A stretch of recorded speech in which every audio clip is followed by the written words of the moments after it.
Dear learners, nexus potential में आपका स्वागत है। इस वीडियो में हम सीखेंगे एनर्जी स्टोरेज बैटरीज में लीड एसिड सेल जो है या फिर लीड एसिड बैटरीज जो है उसकी चार्जिंग के लिए हमें कौन से पॉइंट्स कंसिडर करने रहेंगे और लीड एसिड बैटरी की चार्जिंग टेक्निक्स जो है उसके बारे में देखेंगे। अगर आपने एनर्जी स्टोरेज बैटरीज के प्रीवियस वीडियोस अगर आपने नहीं देखा होगा तो आई बटन के अंदर मैंने दे दिया है, साथ में डिस्क्रिप्शन बॉक्स के अंदर भी उसको दिया है लिंक, सो चेक। चलिए देखते हैं कि लीड एसिड बैटरीज जो है उसके चार्जिंग के लिए कौन से पॉइंट्स कंसीडर करने रहते हैं। तो फर्स्ट पॉइंट जो है कि जब भी हम लीड एसिड बैटरीज जो है उसको हम जब भी चार्ज करेंगे तब डीसी सोर्स से यूज़ करना है। अगर हमारे पास एसी सोर्स अवेलेबल है तो फर्स्ट हमें उसको रेक्टिफाई करना होगा। सेकंड पॉइंट जो है कि जब भी डीसी सोर्स हमारे पास है तो जब भी हम बैटरी को चार्जिंग में रखेंगे तो सेम पोलैरिटी होनी चाहिए डीसी सोर्स एंड बैटरी की। थर्ड पॉइंट जो है वो है जब भी हम डीसी सोर्स वोल्टेज से जब भी बैटरी को चार्ज करेंगे तब वोल्टेज लेवल जो है वो बैटरी के वोल्टेज लेवल से ज़्यादा होना चाहिए। टिपिकली जो है वो चार्जिंग वोल्टेज पर सेल 2.5 वोल्ट रहना चाहिए। जो भी चार्जिंग करंट आए है उसको हमें प्रॉपरली सेट करना होगा। तो ये जो 4 पॉइंट हो गए वो हमें कंसिडर करने होंगे जब भी हम लीड एसिड बैटरी को चार्ज करेंगे तब। लीड एसिड के चार्जिंग टेक्निक्स के बारे में देखते हैं। तो दो टाइप्स के चार्जिंग टेक्निक्स जो है वो लीड एसिड बैटरी के रहते हैं। पहली जो है वो है constant current mode charging and second one जो रहती है वो है constant voltage mode of charging. तो अब हम देखते हैं कांस्टेंट करंट चार्जिंग मोड के बारे में। तो फिगर के अंदर दिखाया गया है कि जब भी बैटरी कम्प्लीटली डिस्चार्ज होगी तो पहले हम उसको कांस्टेंट चार्जिंग रेट के ऊपर चार्ज करेंगे।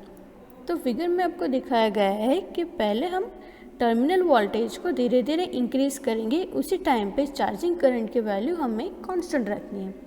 अब ये जो चार्जिंग करंट की वैल्यू हमने कांस्टेंट रखी है उस पे हमें केयरफुली एडजस्टमेंट करना पड़ेगा कि जिससे बैटरी के अंदर गैसिंग प्रोड्यूस ना हो। अब ये गैसिंग क्या है? तो गैसिंग जो है वो है कैथोड के ऊपर हाइड्रोजन गैस का जनरेट होना एंड एनोड के ऊपर ऑक्सीजन जनरेट होना। और ये जो गैसिंग है वो नियरली फुल चार्जिंग पे आ जाएगी बैटरी तब जनरेट होगा। तो अब हम देखेंगे कांस्टेंट वोल्टेज चार्जिंग के बारे में। तो जब भी सेल सफिशिएंटली हाई वोल्टेज के ऊपर चार्ज हो जाएगा तो हम कांस्टेंट करंट चार्जिंग को स्टॉप करके कांस्टेंट वोल्टेज चार्जिंग को अडॉप्ट कर देंगे, जो आपको फिगर में दिखाया गया है कि जिसके अंदर चार्जिंग करंट जो है वो डिक्रीज़ हो रहा है एंड बैटरी का जो वोल्टेज है वो कांस्टेंट होता है। तो ये जो मोड ऑफ चार्जिंग है उसको हम फ्लोट या फिर ट्रिकल चार्जिंग भी कहते हैं। नॉर्मली क्या होता है कि ये जो constant current to constant voltage का जो चेंज ओवर है वो नॉर्मली 2.15 वोल्ट के ऊपर। अब हम ट्रिकल चार्जिंग के बारे में देखेंगे। तो नॉर्मली क्या होता है कि बैटरी को हम इमरजेंसी रिजर्व के लिए रखते हैं। तो जब भी हम इमरजेंसी रिजर्व के लिए रखते हैं तो नेसेसरी ये होता है कि वो फुल्ली चार्ज रहे ऑल द टाइम। जब भी हमें सर्विस रिक्वायरमेंट रहेगी तब हम उसको रेडी टू यूज़ ले लेंगे। तो नॉर्मली जो चार्ज बैटरी है वो ऑलवेज थोड़ा बहुत उसका चार्जिंग जो है वो लूज़ करता है due to the internal leakage and other open circuit losses की वजह से। तो यही लॉसेस को कंपेंसेट करने के लिए बैटरी को ऑलवेज ट्रिकल चार्जिंग के ऊपर रखा जाता है। तो ट्रिकल चार्जिंग नॉर्मली जो है वो स्मॉल चार्जिंग रेट के ऊपर ही वर्क करता है, मतलब कि जो उसका चार्जिंग करंट है वो नॉर्मली बहुत कम रहता है। टिपिकली ट्रिकल चार्जिंग करंट जो है वो 1% से भी कम लेस रहता है जो उसका नॉर्मल चार्जिंग करंट रहता है बैटरी का उससे। तो यहाँ पे हमें पहले नोट डाउन ये करना होगा कि जो भी कम्प्लीटली डिस्चार्ज बैटरी रहेगी उसको पहले हमें नॉर्मल चार्जिंग रेट के ऊपर चार्ज करना पड़ेगा। जब भी वो फुल्ली चार्ज हो जाएगी तब उसको हम स्विच ओवर करेंगे कंटिन्यूस ट्रिकल चार्जिंग के ऊपर।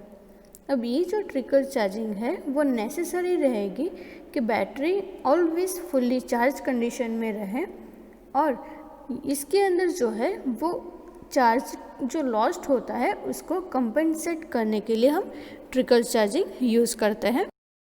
अब हम देखेंगे बूस्ट चार्जिंग के बारे में।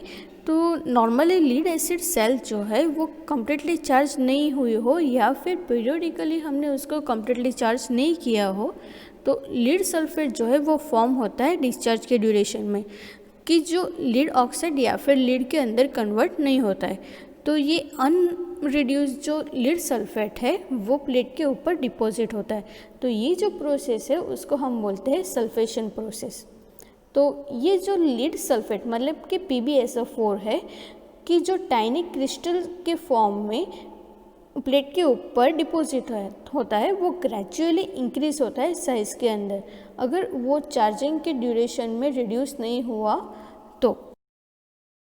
सल्फेशन की वजह से बैटरी का इंटरनल रेजिस्टेंस है वो इंक्रीज होगा या फिर बैटरी की कैपेसिटी या फिर एफिशिएंसी जो है वो रिड्यूस होगी। तो सल्फेशन जो है वो बैटरी को अगर हम ओवरचार्ज करेंगे या फिर उसको हम अनचार्ज में लेफ्ट कर देंगे ज़्यादा पीरियड के लिए तो भी वो प्रोड्यूस होता है। तो ये जो सल्फेटेड सेल है उसको अगर हम बूस्ट चार्जिंग प्रोवाइड करेंगे तो ये सल्फेटेड सेल को हम क्योर कर सकते हैं। तो ये बूस्ट चार्जिंग क्या है कि जब बैटरी को हमने फर्स्ट टाइम चार्जिंग में रखा है या फिर बहुत लॉन्ग टाइम के बाद हम उसको यूज़ करते हैं, तो पहले हम उसको बूस्ट चार्जिंग मोड पे यूज़ करते हैं और उसके अंदर जो सेल का वोल्टेज है उसको हम 2.4 वोल्ट या फिर 2.6 वोल्ट तक उसको हम चार्जिंग में रखते हैं। अब ये जो बूस्ट चार्जिंग वो क्या करता है कि जो क्रिस्टलाइन लीड सल्फेट है मतलब कि जो क्रिस्टलाइन PbSO4 है उसको ब्रेक करता है कि जो बैटरी को लॉन्ग टाइम पे ऐसे ही पड़ा रहा तो फॉर्म हुआ उसकी वजह से। फिर आपको मेरा ये वीडियो पसंद आया हो तो प्लीज़ उसे लाइक शेयर एंड सब्सक्राइब कर दीजिएगा। Thank you.